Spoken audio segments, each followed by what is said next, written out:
ஒரு தப்பு பண்ணிட்டோம், அதுக்கப்புறம் அந்த தப்பு உணர்ந்து உண்மையிலுமே திருந்திட்டோம். அப்ப நமக்கு அந்த தப்புக்கான தண்டனை கிடைக்கணுமா, இல்ல திருந்திட்டாரேன்னு மன்னிச்சு விட்டுறணுமா? உங்க கருத்தை கமெண்ட்ல சொல்லிட்டு இந்த கதையை கேளுங்க.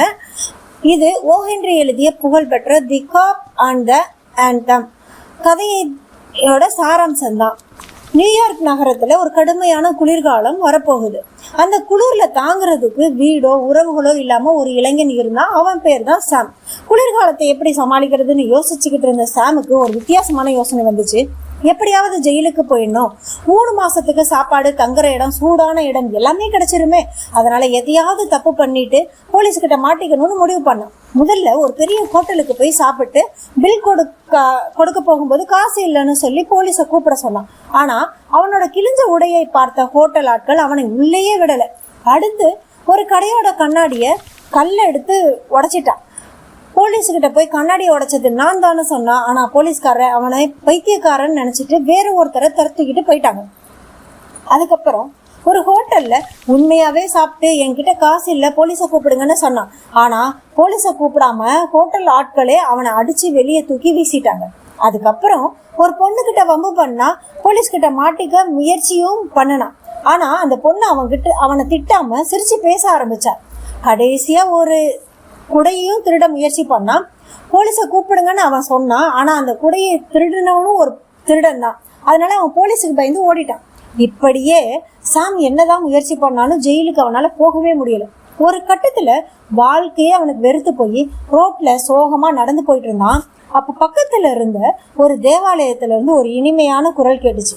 அந்த இசையை கேட்டதும் சாமுக்கு அவனுடைய பழைய வாழ்க்கை ஞாபகம் வந்துடுச்சு.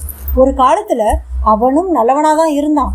அவனுக்குன்னு கனவுகள் இருந்துச்சு, மரியாதை இருந்துச்சு, நம்பிக்கை இருந்துச்சு.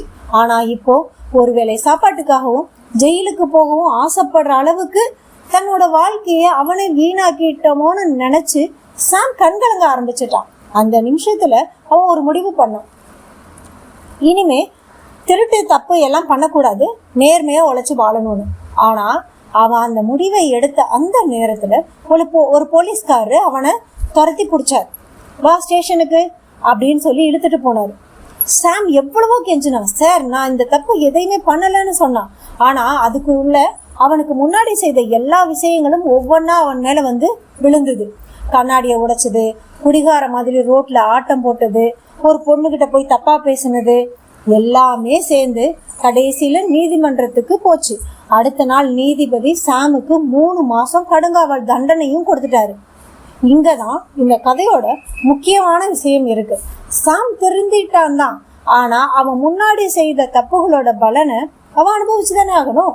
வாழ்க்கையில நமக்கு நல்ல வழிகள், நிறைய வாய்ப்புகள் வரும். அதை பயன்படுத்தாம குறுக்கு வழியில போயிட்டு பின்னாடி பாத்துக்கலான்னு நினைச்சா ஒரு கட்டத்துல திருந்த நினைச்சாலும் காலம் நமக்காக காத்துக்கிட்டு இருக்காது. தப்பு செய்யாம இருப்பது நல்லது. தப்பு செஞ்சிட்டோம்னா சீக்கிரமா திருந்துறது அதை விட நல்லது. ஏன்னா வாழ்க்கை நமக்கு நிறைய வாய்ப்புகளை கொடுக்கும். ஆனா எல்லா வாய்ப்புகளுக்கும் ஒரு காலக்கெடு இருக்கும். இந்த கதை உங்களுக்கு பிடிச்சிருந்தா என்னோட சேனலை சப்ஸ்கிரைப் பண்ணிட்டு லைக் பண்ணிடுங்க. பெல் ஐக்கான் பட்டனை அழுத்த மறந்துடாதீங்க.